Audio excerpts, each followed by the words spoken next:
Howdy, fellow critics. Hope you're having a good day.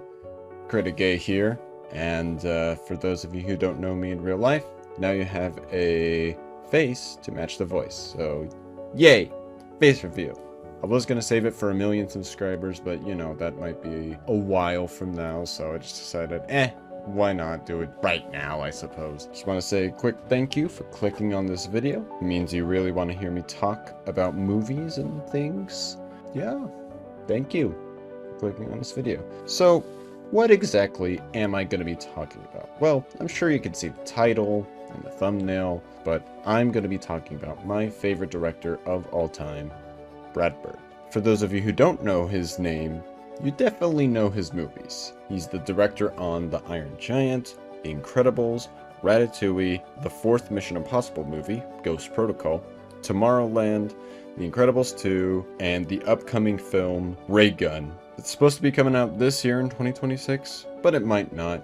Who knows? But the reason he is my favorite director of all time, I'll just get this basic part out of the way now. I grew up with Incredibles and Ratatouille, so naturally, I love his movies. The more I learned about filmmaking, the more I realized filmmaking is actually kind of awesome. And, you know, there could be a lot of directors or filmmakers in general that do a lot better job at filmmaking than Brad Bird, or maybe they just have had a longer career and know more things about it than he does. And okay, that's fair. The more I look at Brad Bird, the more I love his mindset, the more I love his craft for filmmaking and how smart he is, and he's just great. He just simply is. Enough rambling about the intro and what's to come. Let's just get on to the thing, shall we? Here's Director Dives, Brad Bird. Animation is not a genre. Animation is an art form, is a medium, is a way of storytelling. And a lot of people, unfortunately, see it as a genre nowadays because they see animated movies as the same. They don't see the genres, they don't see the hard work in those films to really take notice because they just think it'll be the same thing. Let's use a couple genres to illustrate my point. So for example, you have Western. Western is a very kind of maybe several locations out in the West, and usually it's like crime or whatnot, but compared to The Good, the Bad, and the Ugly, which I still haven't seen, and yes, I will go watch it eventually, Logan is considered a neo-Western, which not a traditional Western, but it's still in that subgenre of Western. And then you also have horror. Let's take Scream and Get Out. Scream is a whodunit, a murder mystery, while Get Out is a psychological ride with themes that are very relevant for today. And fundamentally, at their core, Good and Bad and the Ugly and Logan are westerns, while Scream and Get Out are horror films. If you try to take several different animated projects and put them together in all one genre, it's not gonna line up. It's not gonna fit. Some of them might be similar in their genres, but a lot of them won't. Like Cloudy with a Chance of Meatballs, sci-fi. It's about an inventor who makes a machine that can make a bunch of food. Then you have The Incredibles, which is a superhero spy drama about a man in a midlife crisis. Very different films. Some of them might have similar themes to each other, but they're not all under animation genre. They're in the art form of animation. And so is live action.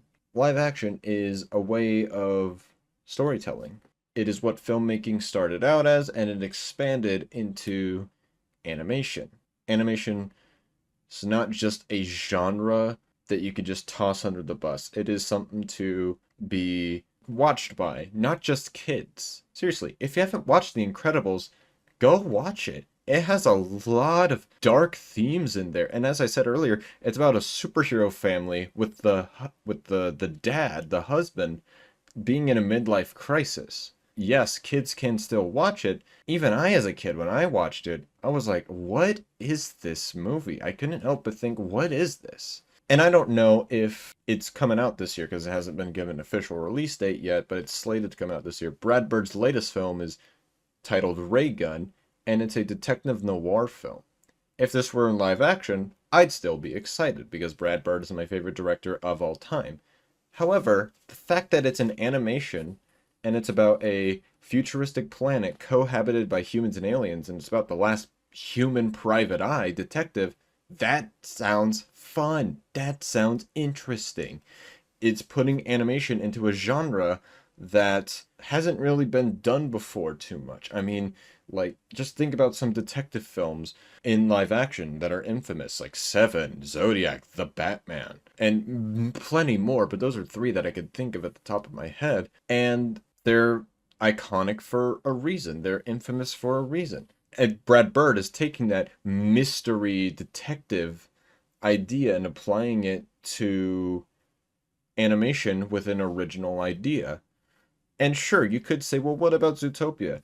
Okay, you're not wrong about Zootopia and whatnot, but can you think of like many other animated films that are detective films? Like maybe some of the DC animated movies, such as The Long Halloween Parts 1 and 2, or the full edition, the complete edition, which is really good, by the way. But, how many other animated films can you think of that are detective noir stories? You can't. You can't really think of many unless some of y'all know in the comments, in which case, please let me know. I'd love to check them out. But even that, it's hard to come up with some. That's what I just love, is that he's going to do that in noir style story.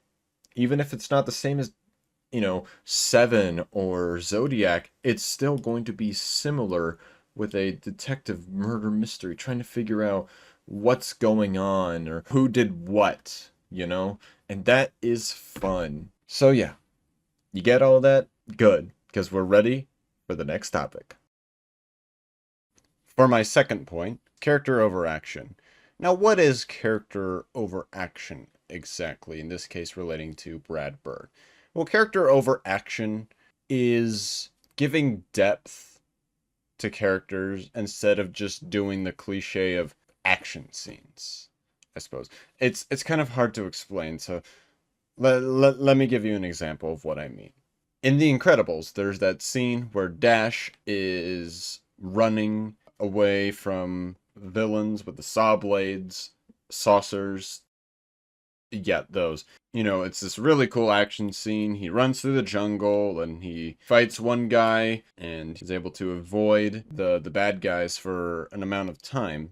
But then he's running and he sees that he's headed for some water. He closes his eyes, he looks away, and he thinks, I'm gonna fail, but I have to keep running away because the bad guys are chasing. After a couple seconds, he opens his eyes, he looks down, and he realizes that he's running on water.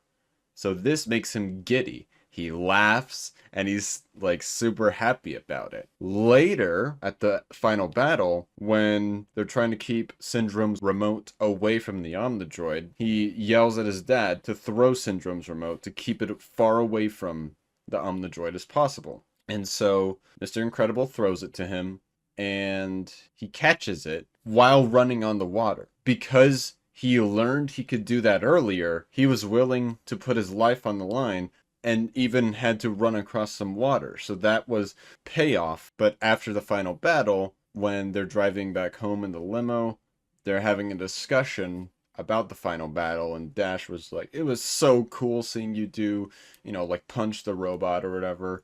And his Mr. Incredible says, not as cool as you running on water. That right there is character building. Him not being sure if he could run on water at first, then he can run on water, and he learns that. Then later in the final battle, he uses that to his advantage. And after the final battle, when they're going home, his dad encourages him because of it. Whereas the original scene that was pitched to Brad Bird for when he runs on the water the first time, it was just him running on the water. That's it. There's no build up to that. There's no, wondering if he's going to fail. No, it's just he starts running on water. And us as the audience go, huh? Could he do that before? Could he not do that before? I mean, that's cool, but I don't know. Is this his first time? And that's what Brad Bird thought as well. Because he told that animator, no, go change it. Make Dash think he's going to fail, and then show his reaction. So that we as an audience can go, can he do it? Oh my goodness, he can! Whoa! That's so cool! Because he's giddy, that makes us giddy. That makes us like, whoa, that's so cool! And that's what makes us root for him even more. And as a kid with super speed, what else can he do? And so, again, there's the difference. If that scene, how it originally was in the movie, that wouldn't be as memorable. It would just be, oh yeah, he ran on the water. But because it was changed to, we see his reaction and he thinks he's going to fail, suddenly we talk about that scene, how much of an impact it has. So that's just one example of character over action. But Brad Bird is able to find these moments, is able to think about, okay, how should the character react? How should the character be thinking? Instead of just action scene, action scene, action scene. Yes, Michael Bay explosions are really cool, but when that's all you have for the whole movie, it doesn't work. I don't get anything out of that. It doesn't make any sense, and it just kind of leaves the audience wanting more. So that's my second point, is character over action. Hopefully I explained it well. If not, I can talk to you more about it, because honestly, I could go on and on about this, and if I explained it well, then great. But if not,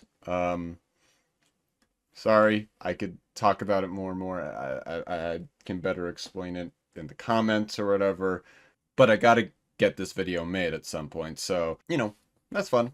If you have any questions about what I mean, or maybe you want me to explain more in detail, please let me know in the comments. I'm not done yet. Let's get on to the third point.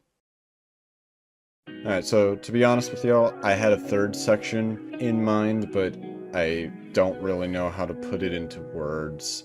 I might leave a comment down below explaining my thoughts, I guess, but I think I'm honestly just gonna end it here. I don't want it to be uber long, and if y'all have any questions, I would love to answer them. And let me know what y'all thought of this video. This is gonna be my first video in this new season. It's not that I don't know what I'm doing, but at the same time, I also don't know what I'm doing. If you enjoyed this video, great. Thank you. Please support it by giving a like and hit subscribe. And let me know, do you like this idea of me talking about certain directors? And if so, which directors should I cover next? Should I cover your favorite director, or should I cover your least favorite director? If so, I'll probably need to watch the filmographies of said director. Like if you ask for Steven Spielberg, that's gonna be a heavy one because I haven't seen all of his movies, because he's made a lot. But if you say someone like Robert Rodriguez or David Fincher, I could do that. I can watch all of his movies. I haven't seen all of them, but I could do that. Even for this video, I haven't seen every single Brad Bird movie except for one, which is Tomorrowland. I plan on getting to that eventually. I don't know when eventually, but eventually. If y'all enjoyed this video, thank you very much for watching. Please be sure to leave a like if you did enjoy it, and subscribe for the future. And yeah, I'll see y'all later. Bye.